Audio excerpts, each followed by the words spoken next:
근데 좋은 남자를 알아본다는 건 연애를 결국 많이 해보고 보는 눈을 길러야 하는 거 아니에요? 그것도 맞긴 한데 그래도 경험하는 법을 모르면 100번 만나도 똑같아요.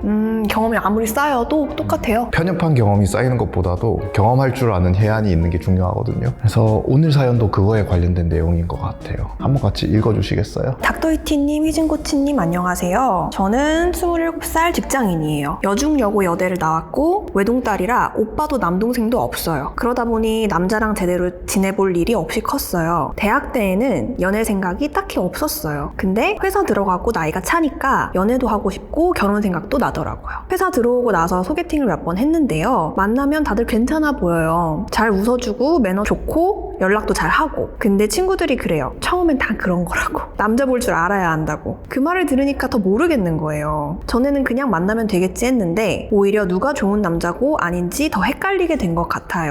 여중여고 여대? 어떻게 그렇게 가셨어요? 저도 그렇게 갔어요. 아, 그래요? 그래도 코치 역할을 하고 있네요. 그렇죠.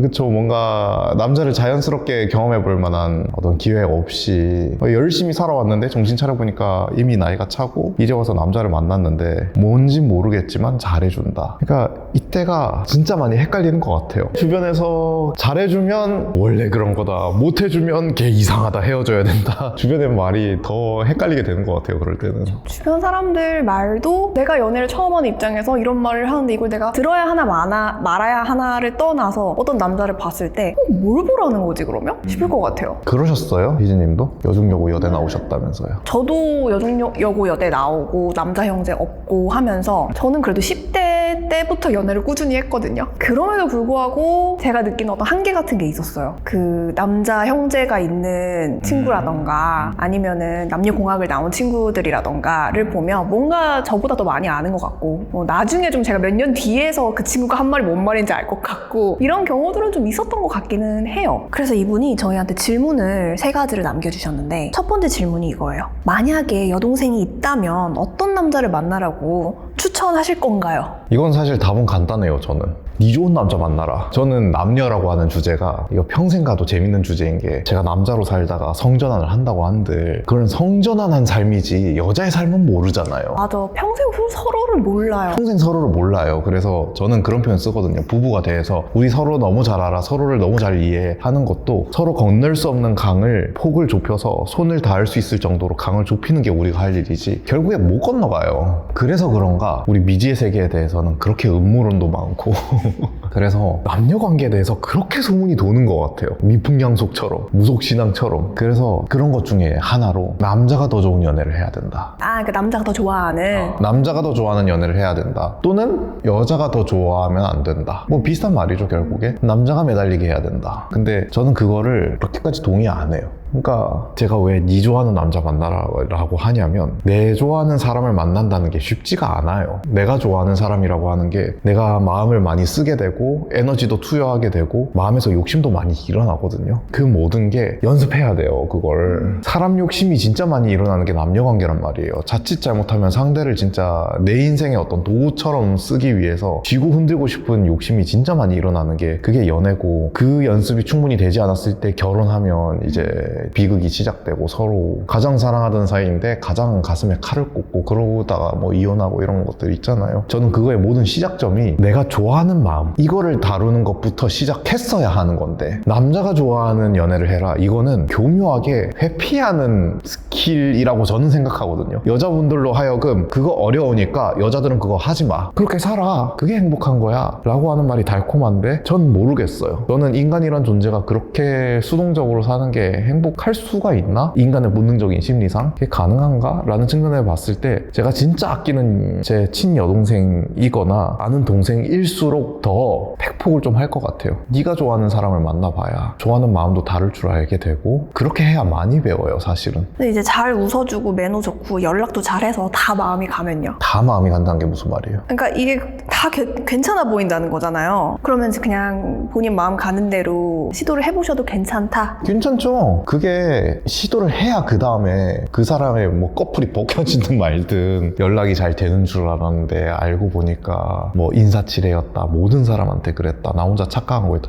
그것도 내가 경험해봐야 아는 거고. 그러니까 이게 중요해요. 되게 깊이 있고 입체적인 경험이 아니고 편협한 경험, 어디서 주워 들은 게 많이 생기면 그때부터 편견이 막 생기기 시작하고 그러거든요. 그러니까 그거 생기기 전에, 지금 생기기 전인 것 같아요. 생기기 전에 내 경험으로부터 뭔가 기준이 생기고 해야 돼요. 그래서 저는 딱 이 사연 처음 보고 든 생각이, 대학교 때까지 연애 생각이 딱히 없었다 그랬잖아요. 지금 누가 좋은 남자인지 아닌지를 따질 때가 아닌 것 같아요. 그러니까 모든 게 똑같은 것 같아요. 내가 늦게 시작했다. 사실 늦고 빠르고도 없고요. 그냥 내가 뭔가를 새로 시작했다. 근데 여기에서 뭔가 이미 이 판에서 한 10년 넘게 있어본 사람들의 말을 나는 굳이 들어야 하나 싶거든요. 내가 초보이기 때문에 지금 경험해야 할 것들이 있고 지금 내가 해나가야 될 단계들이 있는데, 당연히 이걸 뭐 10년, 20년 한 사람들 입장에서는 본인들 생각이 지금 있을 수 있단 말이에요. 본인들의 입장이 있을 수 있고. 그러니까 그 입장 차이를 좀 생각해서 그 사람들은 그 사람들이기 때문에 나한테 하는 얘기구나 라는 것도 가져가면 좋을 것 같아요. 자, 두 번째 질문은, 근데 그럼 앞에서 말한 어떤 남자, 추천할 만한 그런 남자인지 아닌지는 어떻게 알아봐요? 다들 처음엔 잘해주잖아요. 이거는 솔직하게 얘기하면 알아보는 제일 좋은 방법은 만나봐야 안다. 저는 이렇게 표현하거든요. 왜냐면 우리가 궁금한 포인트는 그 사람의 어떤 평가 기준이나 어떤 점수가 궁금하다기보다는 이 사람이 앞으로 나랑 같이 있는 순간들의 경험이 어떻게 될지가 궁금한 거잖아요. 그러면 제일 정확한 데이터는 나랑 같이 있는 순간을 만들어 봐야 돼요.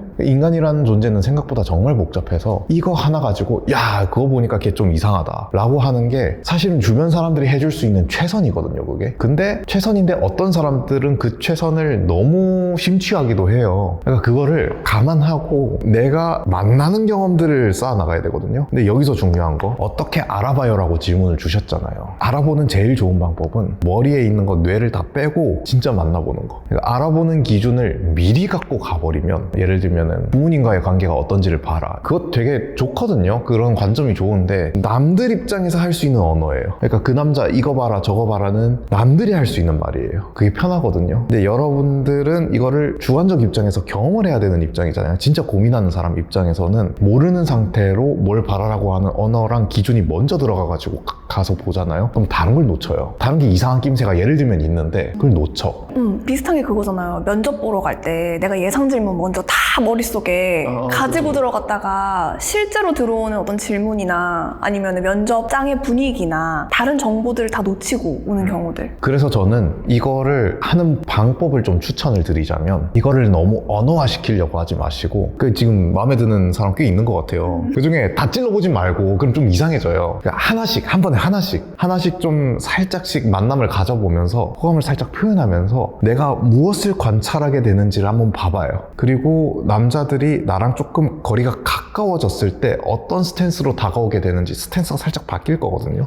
요거를 경험해보고, 요 정도 심리적 거리에 사람들은 많이 바뀌는구나가 감이 익혀져야 돼요. 그래서 경험이 쌓이면 그 경험을 가지고 누군가한테 조언을 구하면 이 조언의 퀄리티가 달라져요, 이제. 그 경험에 대해서. 그쵸. 경험에 대해서 질문을 던지고, 지금에서는 지금의 경험에 대해서 질문을 잘 주셨어요. 그런 남자인지 아닌지는 어떻게 알아봐요? 라는 이 질문 자체가 저는 굉장히 사람을, 특히 여자들을 좀 불안하게 만드는 것 같아요. 질문을 하면서 더 불안해진다. 그런 남자인지 아닌지 어떻게 알아? 그래서 아닌지, 제가 이 말을 하면서도 아닌지에서부터 불안해지거든요. 그럼 아닐 때가 막 떠올라. 근데 이게 사실은 어떻게 보면 허상이잖아요. 내가 겪어본 것도 아니고 실제 사람들과 이걸 내가 자꾸 머릿속에 두고 이 사람을 만나면 아까 말씀하신 것처럼 이 사람의 다른 정보들을 내가 너무 놓치게 되는 것 같아요.